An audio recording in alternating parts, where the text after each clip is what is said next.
Bon, bon. Je commence un peu en avance. C'était déjà pour être sûr que techniquement tout marche bien, pour tout mettre en place.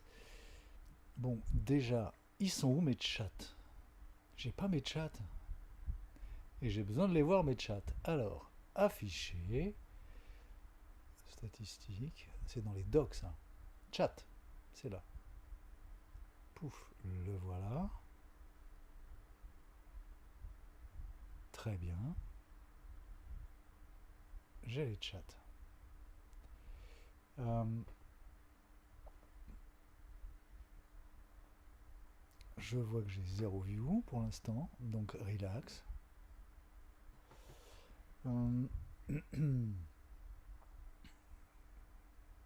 J'aimerais bien voir le truc quand même sur, sur YouTube. Ok. Alors, on va tester le, le lag. 1, 2, 3. 1, 2, 3, 4, 5, 6, 7, 8, 9, 10. C'est la catastrophe. 11, 12, 13, 14, 15. C'est pas possible. 16, 17, 18, 19, 20, 21, 22. Il doit être en mode lag élevé. Je sais pas pourquoi. Bon, c'est pas grave.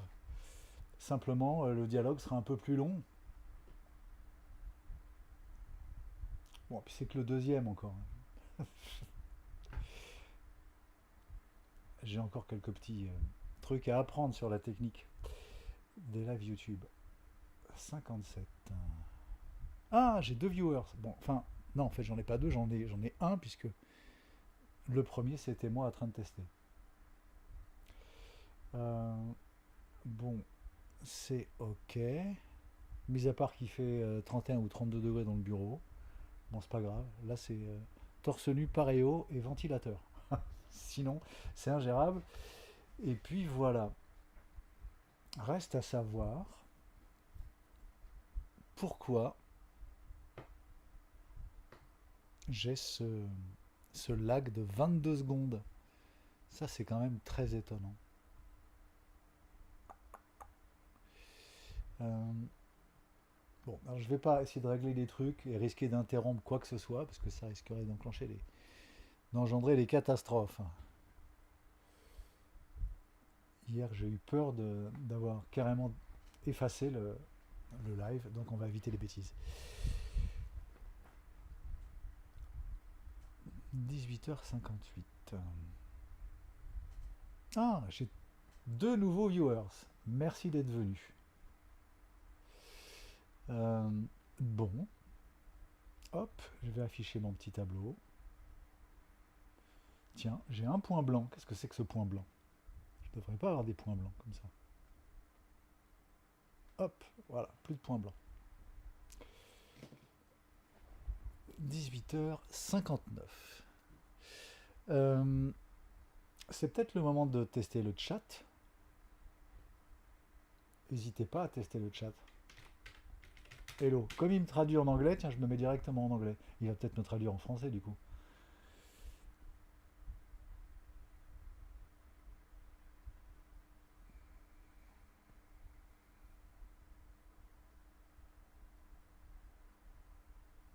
Bon, donc là, ça me fait pour l'instant deux viewers. Ça fait quand même pas des masses de monde, hein. Euh, bon, on verra ce que ça va donner.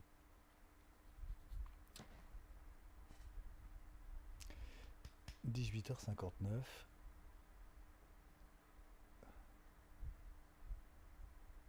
Ça y est, il est 19h. Bon, eh ben, bienvenue à tous. Alors en fait, je vais commencer, non pas directement, je ne vais pas commencer directement, je fais juste des tout petits rappels de ce qu'on a fait hier.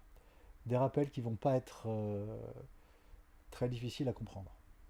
Bon, ce qu'on avait vu hier, c'est que une, une fonction comme ça aussi simple, qui s'appelle une fonction linéaire, bon, on l'écrit comme ça, pouf, et on fait des calculs comme ça quand on est au collège et au lycée, et nous, on l'a présenté comme ça. Autrement dit, on a représenté un signal d'entrée, cette espèce de circuit imprimé que j'appelle provisoirement une matrice, dans lequel on fait une multiplication et on obtient le résultat. Pour l'instant, c'est juste une différence formelle.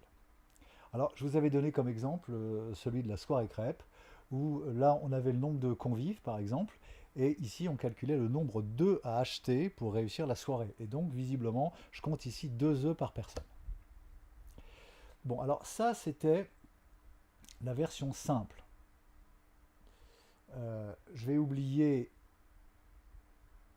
là, en fait, attendez, j'ai juste un pote qui m'appelle au même moment sur mon téléphone, ça me distrait. Il verra le live, ça le fera marrer. Donc je disais, ça c'était la première étape la plus simple. Nous on a compliqué un petit peu quand même les choses de différentes façons. Je vais vous montrer ce qu'on avait fait. Premier exemple, on avait fait ça. Et ça correspondait à quoi cette chose? Ça correspondait au fait qu'une soirée crêpe, ça ne s'organise pas seulement avec des œufs. Il faut d'autres ingrédients. J'avais compté 3 ingrédients. Je crois que c'était des œufs, de la farine et du lait. Et donc ici j'avais représenté dans cette matrice, un peu plus compliquée que celle-ci que j'efface maintenant, le calcul que ça représentait. C'est-à-dire qu'ici j'ai donc 3 invités. Pour chaque invité, je compte toujours 2 œufs, je compte visiblement 1 kg de farine et 3 litres de lait, ce qui est quand même assez délirant. Je pense que ma pâte à crêpes elle va être assez liquide, mais c'est pas grave, il y en a qui aiment. Bon, donc là, on a déjà un truc intéressant. C'est pas une fonction comme tout à l'heure qui a un nombre associe un autre nombre. Là, on a une fonction qui a un nombre associe 3 nombres, où on peut voir ça comme un vecteur qui a 3 coordonnées. Ça, c'est déjà un peu plus sophistiqué. Euh, je vous ai parlé aussi d'un autre truc très intéressant à considérer. Toc, toc, toc. C'est ça. Voilà, je l'ai. J'ai fait les petits dessins à l'avance parce que c'est quand même plus clean. Alors, dans ce cas-là, je considère juste les œufs, le nombre d'œufs que je vais acheter, mais j'ai pas qu'une seule catégorie de gens qui seront invités à la soirée. J'ai 3 catégories. Alors, le premier coordonné qui est là, donc le 3, ça va représenter les gens normaux. Et les gens normaux, bon, ok, il leur faut 2 œufs. Donc ça va donner 6. Là, il y a des gens moins normaux, il leur faut moins un œuf. Vous allez me dire, mais qu'est-ce que tu racontes? C'est quoi des gens qui mangent moins un œuf? Je vais vous le dire, eh ben, ce sont des poules. Donc, si vous invitez une poule à une soirée crêpe, non seulement elle ne va pas vous bouffer vos crêpes, mais elle va pondre un œuf, et du coup, vous aurez besoin d'acheter un œuf de moins. C'est pour ça que le coefficient ici des poules, c'est moins 1, parce qu'elles pondent un œuf, et que ça fait un œuf de moins acheté. Super. Bref, et enfin, la dernière catégorie, c'était, je crois, les danseuses étoiles de l'Opéra de Paris qui ne bouffent pas grand-chose, il leur faut un œuf par personne. Et donc, quand on a ici ce vecteur d'invités, j'ai donc 3 personnes normales, 2 poules et 5 danseuses de l'Opéra de Paris, c'est dire qu'il va y avoir une sacrée ambiance à cette soirée. Et ben, le résultat du nombre d'œufs à acheter, il apparaît ici, c'est 9 si je ne me suis pas planté.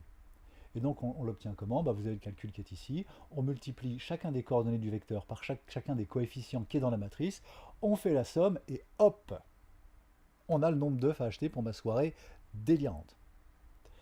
Bon, alors maintenant, évidemment, on considère la totale, et la totale, c'est la soirée délirante, et en plus, on fait les courses complètes. Donc là, il me faut beaucoup plus de coefficients. Donc là, j'ai toujours mes 3 personnes normales, mes 2 poules et mes 5 danseuses de l'Opéra de Paris. Et là, c'est ma liste de courses, calculée comme précédemment, mais sur chaque ligne. Je vais avoir 9 œufs à acheter, 12 kg de farine, ça c'est complètement délirant, et 3 litres de lait. Bref, voilà, c'était notre Notre conclusion de la dernière séance, c'était là qu'on était arrivé. Bon, là je vous ai quand même promis qu'on parlerait d'un truc qu'on appelait les matrices de permutation. Eh ben, je vais vous proposer tout de suite le calcul euh, sous la même forme, sous la forme d'un petit graphe que j'aurais déjà produit. Euh, le voilà. Hop, la réponse n'est pas mise. Donc on va pouvoir la calculer. Euh, et donc ici, on a tout ce qu'il faut pour trouver ce qui doit arriver là, en fait. Euh, et le principe, ça va être comme tout à l'heure. Si je veux voir ce qui se passe à la première ligne, je regarde ce qui se passe. J'ai mon 3 qui va venir multiplier le 0, donc il ne se passe rien. Ce 3, il est ignoré.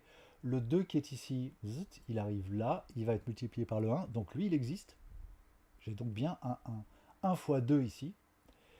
Le 5, pareil, 0, il va être ignoré. Donc en fait, je n'ai à considérer ici que le 1 fois 2, et donc j'ai 2. Hop. De la même façon, à la ligne 2, je vais ignorer le 3, je vais ignorer le 2, et il n'y a que le 5 qui va participer au résultat, et donc j'ai 5.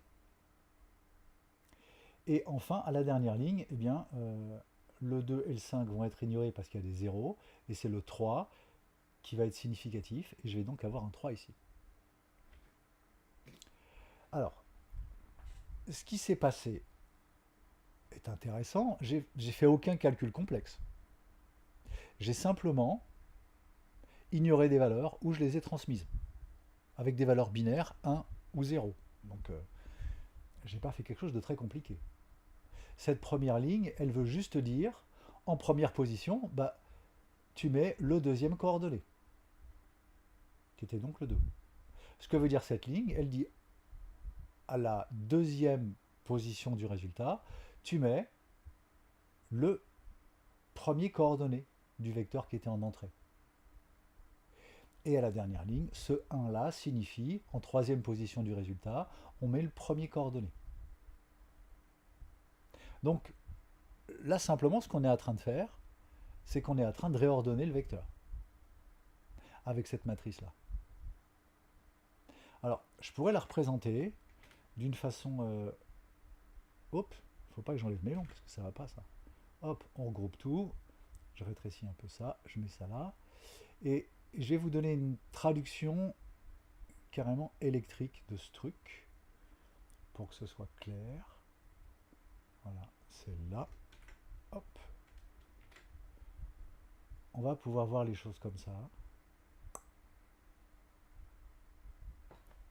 Finalement, comme un circuit électrique qui va transmettre du signal. Donc, j'ai un 1 ici. Donc, finalement, c'est le deuxième qui va être transmis en première position. Ici, c'est le premier qui est transmis en deuxième position. Je dis le premier parce que, d'ailleurs je dis une bêtise, c'est pas le premier, c'est le troisième. Ouais, c'est le 5 ici. C'est le troisième qui est transmis en deuxième position. Et à la fin, c'est le 3, c'est le premier qui est transmis en troisième position. Donc quand on a des fils qui se croisent, en général, on peut rendre les choses lisibles en créant des petits effets d'ombre. Voilà. Et donc finalement, j'ai un circuit électrique qui transmet bien les trois coordonnées, il n'y a pas de perte d'information. À aucun moment on peut se dire, ah tiens, j'ai perdu un truc en route, il y a un des nombres qui a disparu. Et simplement, les coordonnées sont réordonnées. Ah, bon. Alors, ça va être assez simple. Déjà, il y a des tas d'exos que je pourrais vous donner à faire. Le premier, c'est même pas vraiment un exo, c'est une petite traduction de ce qu'on vient de faire sous forme de graphe. Donc, je vais vous le faire. Là, on a 3 points qui sont les 3 coordonnées du vecteur qui rentre dans la matrice. Et si j'étais sérieux d'ailleurs, je les ferais en bleu puisque ce vecteur-là, il est bleu. Et ensuite, je vais peut-être déjà les numéroter. Ça, c'est le premier coordonné, ça, c'est le deuxième, ça, c'est le troisième. ensuite, je vous représente les flèches des mouvements. Euh, donc, le premier, où va-t-il? Je vois que le premier, c'est le 3, il se retrouve en troisième position. Donc, je représente ma flèche comme ça. Le deuxième, où qui va le deuxième? Le deuxième, il va en première position. Le deuxième va en première position. Je suis pas vif aujourd'hui parce que j'ai besoin, je me concentre comme un malade pour un problème à 2 balles. Je dois être un peu fatigué. C'est peut-être la chaleur. Bon, bref. Et le troisième, il va où? Le troisième, c'est le 5. Il est là, il part, il arrive en deuxième position. Donc le troisième arrive en deuxième position. Voilà, donc ça c'est la traduction de ma permutation.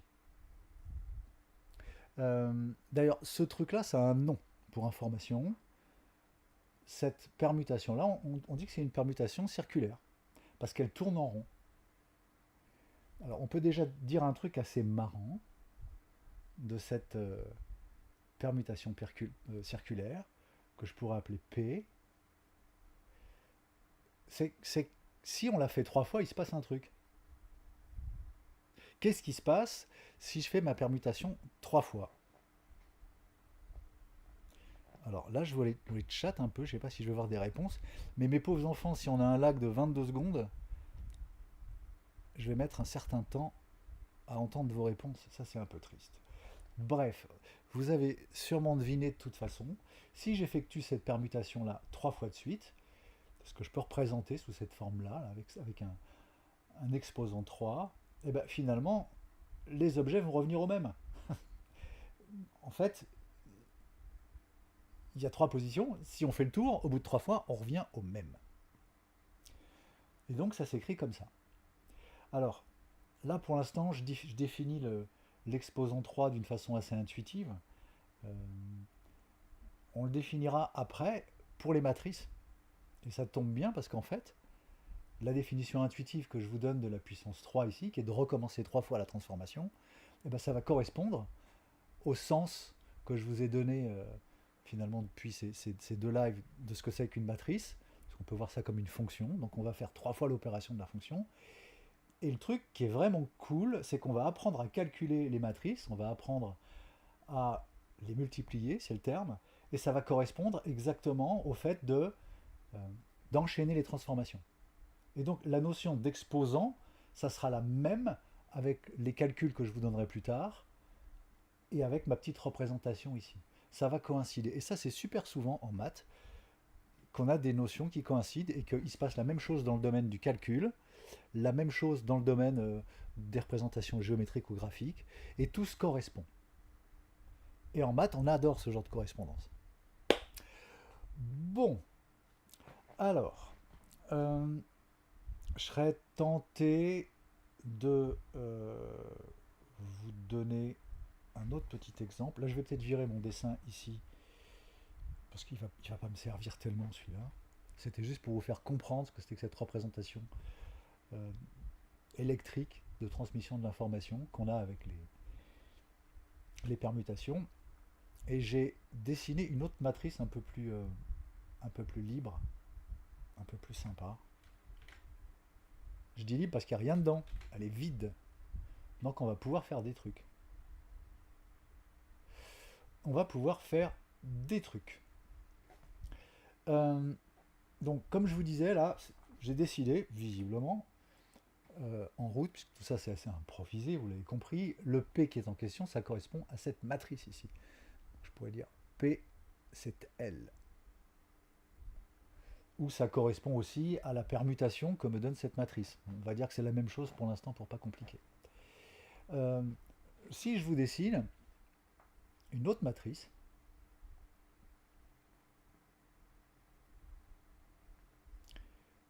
qui n'est pas choisie n'importe comment, c'est sans doute une des matrices à la fois les plus intéressantes et les plus triviales. Vous allez voir pourquoi. Qu'est-ce qu'on obtient? Visiblement, ici, le premier coordonné, le 3, pouf, il sort en premier. Ok, donc lui, ça n'a rien changé.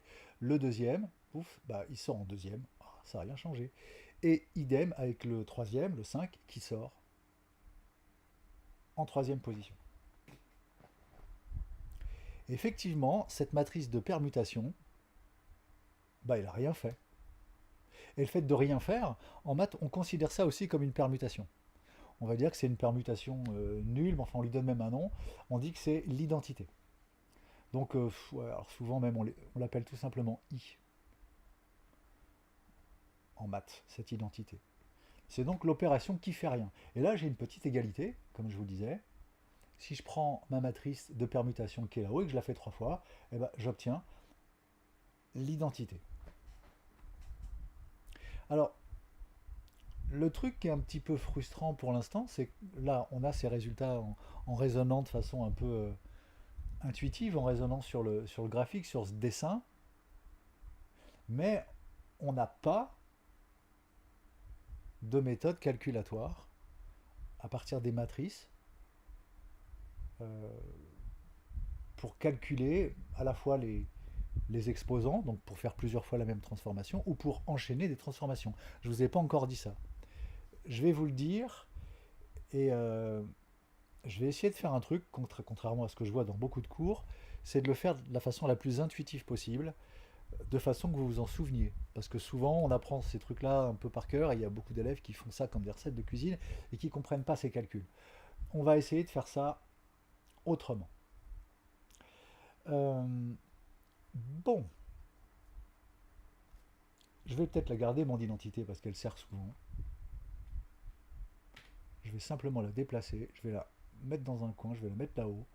Elle nous servira peut-être tout à l'heure. Voilà, elle est là. Je ne sais pas si vous la voyez encore. Pouf, là vous la voyez plus. Et je vais sortir un nouveau jouet, mes graphiques, un nouveau dessin que j'ai préparé en fait. Euh, hop, ça va être lui là. Paf. Ah là, il n'y a rien dedans. Il n'y a rien dedans. Et je vais vous poser une question toute simple. C'est ma permutation telle qu'elle est là. Est-ce qu'elle a une permutation inverse qui fait le contraire? Alors vous allez me dire, la réponse est plutôt évidente. C'est pas bien compliqué. Il suffirait simplement que je reprenne ce dessin-là. Je vais déplacer ça là. C'est bien les tableaux numériques quand même. Je vais le rendre plus petit. Je ne l'efface pas parce que c'est quand même assez important ce truc. Et si je veux représenter la permutation inverse qui fait le contraire, et ben en fait il suffit simplement que je dessine les flèches à l'envers. C'est-à-dire tout à l'heure le 1 devenait le 3, et ben là il faudra que le 3 devienne le 1. Il faudra en fait qu'on tourne dans le sens inverse. Donc en fait j'inverse toutes les flèches. Et c'est aussi simple que ça.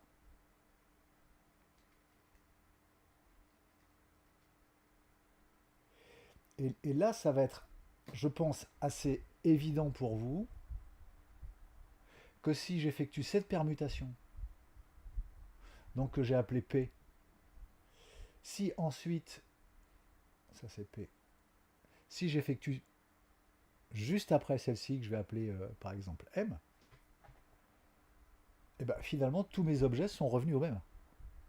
Ils sont retombés au même endroit. Et ça, donc, on pourra l'écrire de façon un peu plus formelle, de la façon suivante. Si je fais P et que ensuite je fais M, alors vous avez vu, je l'écris en sens inverse parce que c'est toujours une notation fonctionnelle. On suppose qu'ici il peut y avoir un petit vecteur V, comme mon 3, 2, 5, qui va d'abord rentrer dans P et ensuite rentrer dans M. Donc, en fait, si je fais les deux permutations l'une après l'autre, et ben en fait, j'obtiens rien. En fait, l'opération identité, d'ailleurs l'opération identité, c'est pas rien, c'est juste l'opération neutre qui ne bouge rien. Donc là, on commence à entrevoir un truc intéressant, c'est qu'il y a des matrices qui ont des, je sais pas si je peux appeler ça des copines, enfin si, des copines matrices qui défont ce qu'elles font. C'est peut-être pas en fait des copines, puisqu'elles font exactement le contraire. Elles ont des matrices inverses, c'est comme ça qu'on les appelle, qui défont le travail qu'elles ont fait. Ce qui est quand même pas très gentil. Alors, ce serait peut-être intéressant, maintenant, euh, déjà, de l'écrire, ma matrice inverse, pour qu'on voit euh, quelle allure elle a au point de vue numérique, à partir de ce dessin-là. Bon, je pourrais simplifier, déjà même pas mettre ces coordonnées-là, je vais mettre juste 1, 2, 3. 1, 2, 3. Et je sais qu'en sortie, mon 1 deviendra 2, donc je dois obtenir 2. Mon 2 devient 3, et mon 3 devient 1. Donc je dois obtenir ça. Et donc, quels sont les coefficients que je vais avoir dans ma matrice? Normalement, ça ne va pas être bien compliqué, mais tout devient super compliqué quand il fait 32 degrés dans un bureau. Ça fait toujours fondre un peu les neurones, donc je me sens tout à fait capable de vous dire des conneries. Donc surtout, n'hésitez pas à me dire si je me trompe. Euh,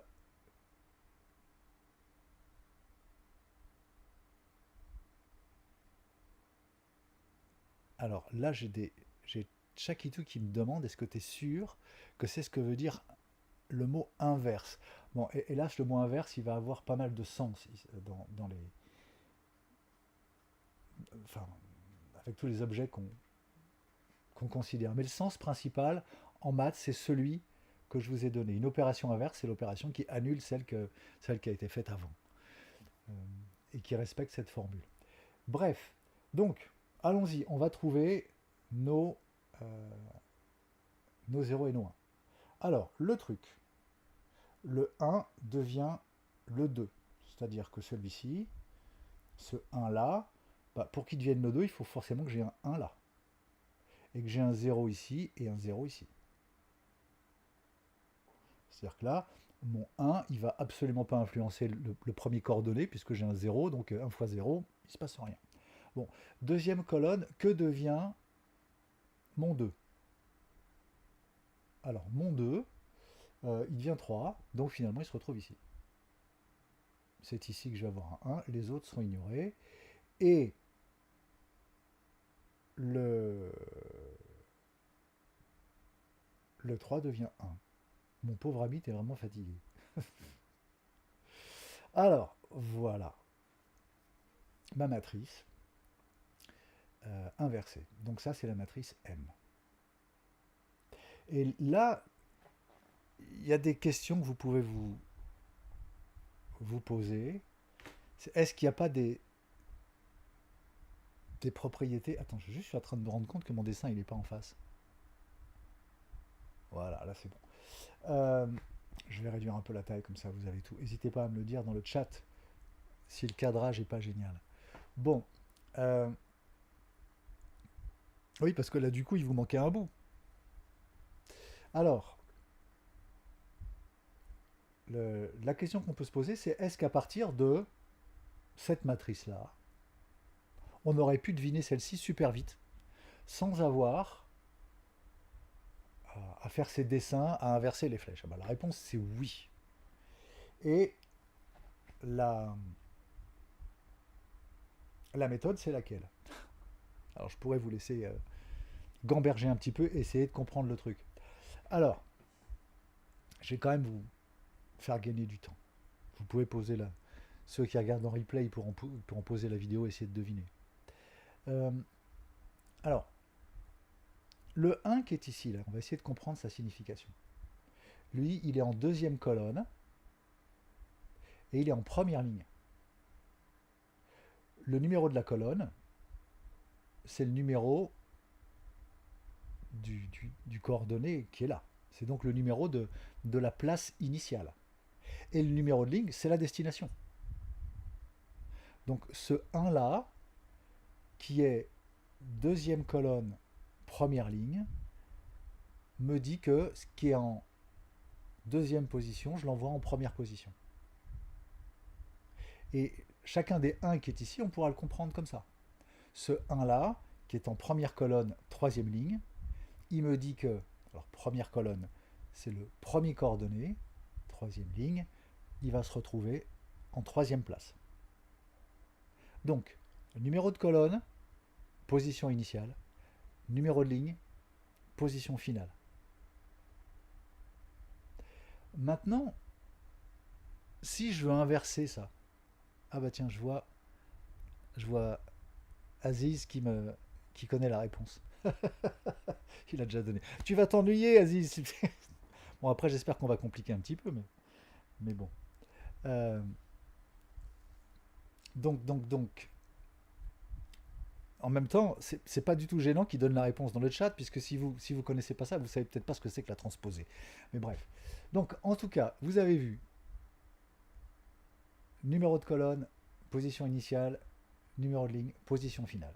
Et si on veut trouver la matrice qui fait l'opération inverse, bah, ce qu'elle va faire, en gros, c'est que la nouvelle destination va revenir à sa place d'avant. Et donc, le rôle des colonnes et des lignes vont s'inverser. Et alors, graphiquement, comment ça se passe ça? C'est-à-dire que là, ce 1 là, qui est à la deuxième colonne première ligne, si j'inverse deuxième colonne première ligne, ça va donner première ligne, deuxième colonne. Donc c'est où? Bah, c'est là en fait. Autrement dit, ce 1 là est arrivé ici. Et en fait, ça va être le cas de tous les éléments de cette matrice. On va en fait leur faire subir une symétrie. Parce que, alors, je ne sais pas si vous le savez ça, parce que c'est un truc qu'on est censé connaître au collège. Mais il y a des tas de gens qui ne savent pas. Donc je vais juste vous le expliquer là vite fait, parce que c'est quand même un truc marrant. Je trouve ça marrant. Quand je me fais un petit repère super vite, un petit repère avec des coordonnées, avec des points, là si j'ai un point qui a pour coordonnées 1, 3, et que j'inverse ces coordonnées, il va se retrouver là. Là c'est 3, 1. Et en fait, qu'est-ce qui lui est arrivé? Eh ben, il a été symétrisé par rapport à la diagonale. Bon, ma diagonale, elle est un peu pourrie. Je vais essayer de la refaire un petit peu plus en face. Voilà, c'est bien. Et donc, en fait, quand vous effectuez des symétries par rapport à la diagonale, eh ben, vous inversez les coordonnées des points. Et ça marche aussi avec notre matrice, sauf que notre matrice, elle n'est pas tout à fait orientée comme ça. La matrice, elle n'a pas, je vais faire la flèche pour que ça soit bien clair, elle n'a pas ses coordonnées, elle n'a pas ses axes qui sont orientés comme ça. Hop, raté. V s'il vous plaît, voilà, hop. Elle est dans l'autre sens. Elle est orientée, non, pas comme ça, si, comme ça. Voilà. Donc là, en fait, la symétrie, elle est par rapport à cet axe. Autrement dit, j'ai plus besoin de ce petit truc parce que vous l'avez peut-être compris maintenant. Si je veux obtenir l'inverse de cette matrice, eh ben, je peux tout simplement tracer une diagonale imaginaire que je vais évidemment zapper parce que c'est très crado sur ma jolie matrice, Burke, et j'effectue en fait des symétries. Le 1, il va venir là, il passe de l'autre côté, ce 1 là, il va venir là. Et c'est pour ça qu'on le retrouve ici d'ailleurs. Alors, effectivement, comme le disait mon cher Aziz, euh, cette opération, elle a un nom. Ça s'appelle la transposée. Transposée.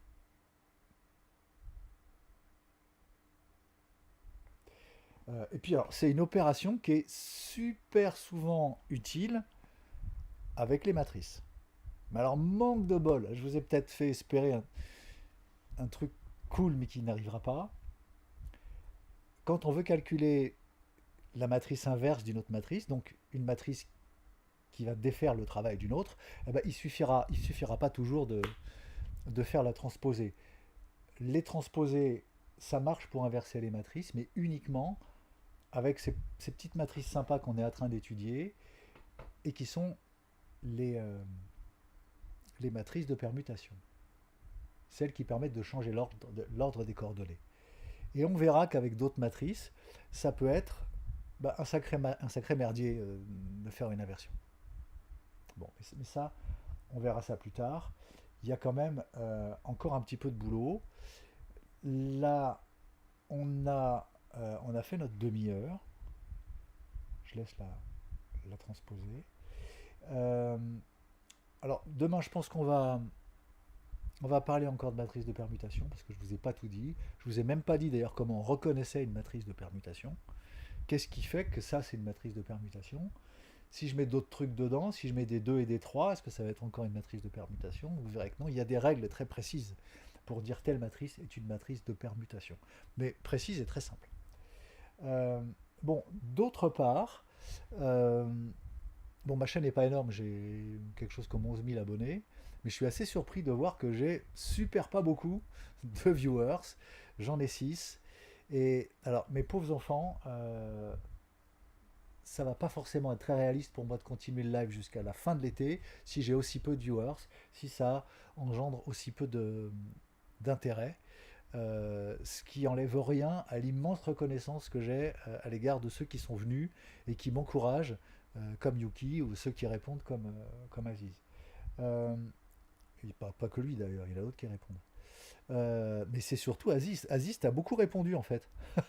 Je vois. Bref. Donc, merci à vous. Et j'espère que je vais avoir un peu plus de monde. Je me laisse, disons, jusqu'à la fin de la semaine. Si ça continue à végéter comme ça, eh ben, ouais, je vais réfléchir à si c'est la peine de continuer à me mettre en quatre. Vous pouvez m'aider en partageant, éventuellement, si vous estimez que ça vaut la peine et que le travail qui est là est correct. Euh, et puis peut-être que en faisant quelques partages sur les réseaux sociaux, j'aurai un peu plus de monde. Peut-être qu'aussi en replay, j'aurai un peu plus de monde. On verra. Bref, en tout cas, merci à vous. Et je vous dis à demain. Ciao, bye bye.